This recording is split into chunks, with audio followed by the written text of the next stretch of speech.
I always found it interesting. I think the thing with Larry is he could never understand why someone wouldn't shoot 100 free throws after practice like he did. He just couldn't comprehend it. Well, it's that kind of ties into what he used to say about Kevin. Same And thing. I wonder, well, first of all, I always wondered how Kevin has felt handled the idea that he wasn't the best player Larry ever played with. You know, that Larry insisted it was Dennis Johnson. I wonder how Kevin has always handled that one. But and he kept saying that if Kevin came in, and the implication was parentheses and worked harder on close parentheses, he could be the MVP. Larry said that about. He kept saying Larry Kevin. Right. So Kevin didn't like that. Could be presented that. Larry could never understand how Kevin could be laughing and joking and having fun right up to the opening tip. Right. Whereas Larry had his game face on when he came into the locker room, you Right. know. And Kevin's counter to that was basically Larry needs to get a life outside of basketball. So I mean, this is they weren't enemies. They weren't, but they weren't buddy, They're tight two different guys. teammates with very different personalities and very different backgrounds.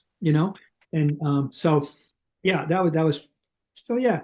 And I keep pointing out to people the guys that Larry gravitated to socially more were the bench warmers. Larry looked out for the guys at the end of the bench with you know uh,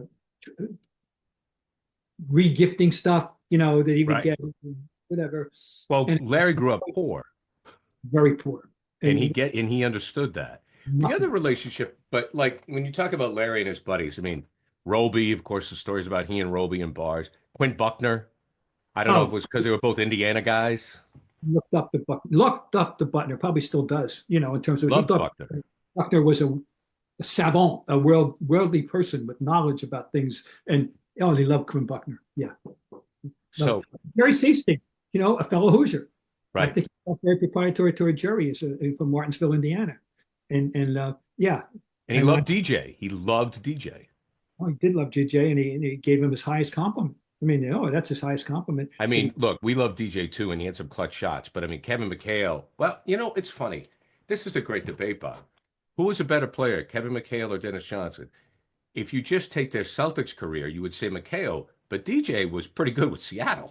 DJ was pretty good, and he had one of the most fascinating finals ever in 1979. I love one of my favorite things to point out in terms of statistics. Excuse me, is that in the 1979 finals, Dennis Johnson, a year after a seventh game in which he shot over 14. Remember that, the background of that. In seventh game in 78 against the Bullets, young Dennis Johnson went 0 for 14.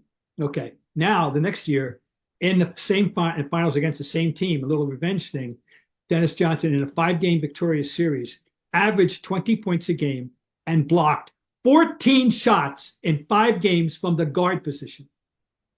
Even Derek White can't do that, folks. As much as we love his shot blocking prowess, that's an that's I and I from that point on, I said he's the most destructive defensive guard I've ever seen. I still will use that phrase, destructive guard. But right, so he was very good, and of course, Well, needless to say, Bob couldn't make it for the premiere. He had a prior engagement, but he is prominent in Bill Simmons' Celtic series that's coming out at HBO. When is that dropping again, Bob? This Sunday? March 3rd, Monday starts March Monday. 3rd. Okay. I'm, And I'm like, obviously, Bill is from Boston. It's an emotional project. It's terrific. I mean, Shaughnessy's in it, McMullen's in it, Ryan's in it, Howard Bryant, he covers the gamut. And he talks about life on and off the court here in Boston and gets into the racial issues as well, which you hear Robert Parrish and Cedric Maxwell talk about, which is compelling. So it's a worthy watch. Download the app and play $5 to get $50 instantly. Prize Picks. Run your game.